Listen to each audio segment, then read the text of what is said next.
Reflection on conflict management styles. It is important to understand the different ways we handle conflicts in communication. The way we handle the conflicts has a direct effect on our interpersonal relationships. There are several styles of conflict management, so it is important to be able to identify them in communication. Conflict is a normal part of having an interpersonal relationship and can bring about positive aspects in a relationship. It can be healthy when the conflicts help achieve goals in a positive way.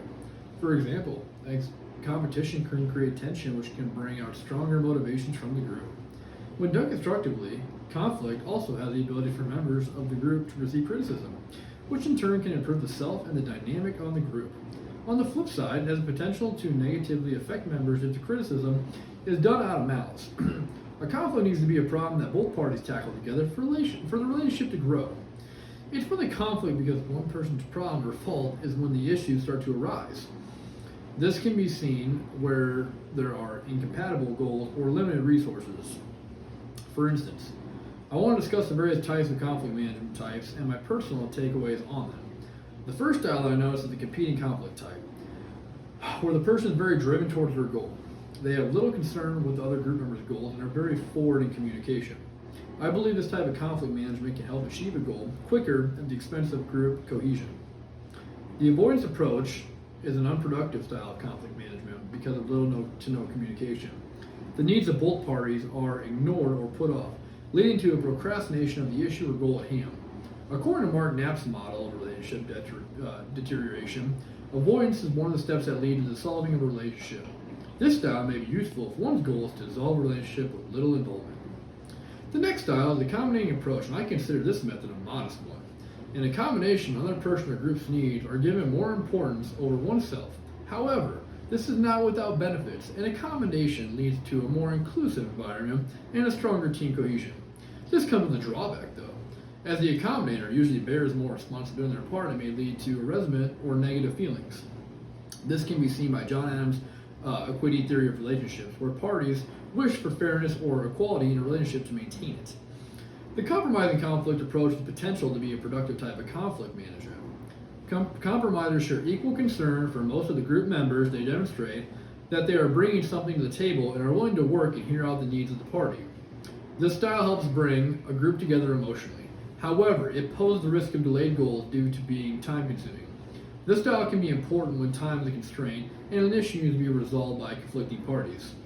I find that the collaborating style to be a highly productive and useful management style. It is the opposite of avoidance because collaborators are assertive and cooperative. In this style, members work together to find a solution that meets everyone's needs and both parties are satisfied. This can be important when long-term goals need to be met by a group. The styles that I have used in the past are the avoidance, accommodating, and compromising types. In my experience, these conflict management styles have shown undesirable results and have damaged interpersonal relationships. The styles I tend to have an inclination for this avoidance style. This style of conflict management is prevalent in many of my professional or academic environments.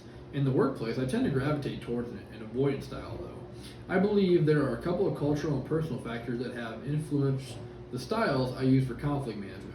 For example, in our culture, we have a lot of social structures that utilize power and authority. I do not like interactions where the authority of each member is not on a level playing field, so I tend to avoid them. I grew up in a lot of anxious situations where avoidance was a key mechanism to solving the issue. I have learned this is a negative trait and have reflected on it a lot.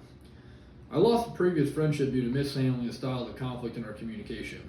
We had shared interest in developing scripts and skits to film over the years. When we had a conflict in our interest over projects, I became more accommodative and avoidant rather than collaborative. He became more competitive and less collaborative. This led to a deterioration in the relationship due to no longer sharing interest equally. Eventually, we both became avoidant of each other, and the relationship had terminated. This can be seen by Mark Knapp's model for relationship deterioration. From experience, though, I have learned that there is a time and reason for each conflict management style. I have learned that certain styles of conflict management can be inappropriate. I go on a whole tangent on what's best and when, but that comes with experience. For example, if I know someone is being avoidant of an issue, I can handle the situation appropriately.